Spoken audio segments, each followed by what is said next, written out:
ಕೋಟಿ ಭಕ್ತರ ಕನಸು ನನಸಾಗೋದಕ್ಕೆ ಕ್ಷಣಗಣನೆ ಶುರುವಾಗಿದೆ. ಐತಿಹಾಸಿಕ ಕ್ಷಣಕ್ಕೆ ಸಾಕ್ಷಿಯಾಗಲಿದೆ ಅಯೋಧ್ಯೆ.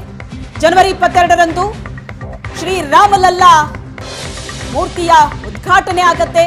ರಾಮ ಮಂದಿರ ಉದ್ಘಾಟನೆಗೆ ಅಯೋಧ್ಯೆ ಸಜ್ಜಾಗಿದೆ.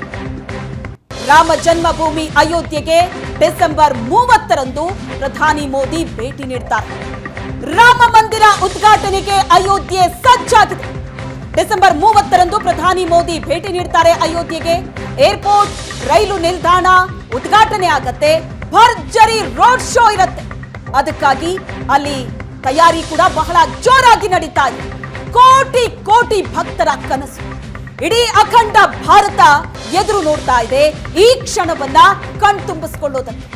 ಡಿಸೆಂಬರ್ 30ರಿಂದಲೇ ಕಾರ್ಯಕ್ರಮಗಳು ಆರಂಭ ಆಗ್ತಾ ಇದೆ. ಡಿಸೆಂಬರ್ 30ಕ್ಕೆ ಮೋದಿ ಅಯೋಧ್ಯೆಗೆ ಭೇಟಿ ನೀಡ್ತಾರೆ. 15 ಕಿಲೋಮೀಟರ್ ರೋಡ್ ಶೋ ನಡೆಸಲಿದ್ದಾರೆ.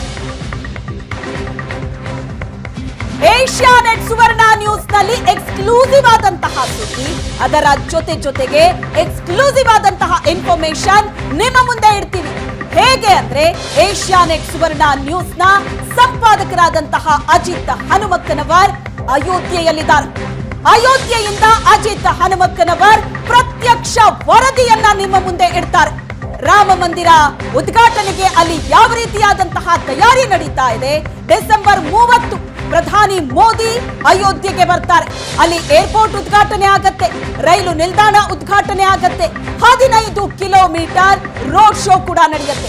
ಇವೆಲ್ಲದಕ್ಕೂ ಯಾವ ರೀತಿ ತಯಾರಿ ನಡೆದಿದೆ, ಅದರ ಜೊತೆಗೆ ಮುಂದಿನ ತಿಂಗಳು ನಡೆಯುವಂತಹ ಕಾರ್ಯಕ್ರಮಗಳು, ಸಾಲು ಕಾರ್ಯಕ್ರಮಗಳು ಅಯೋಧ್ಯೆಯಲ್ಲಿ ನಡೆಯುತ್ತೆ. ಇದೆಲ್ಲದರ ಕಂಪ್ಲೀಟ್ ಆದಂತಹ ವಿವರಣೆಯನ್ನ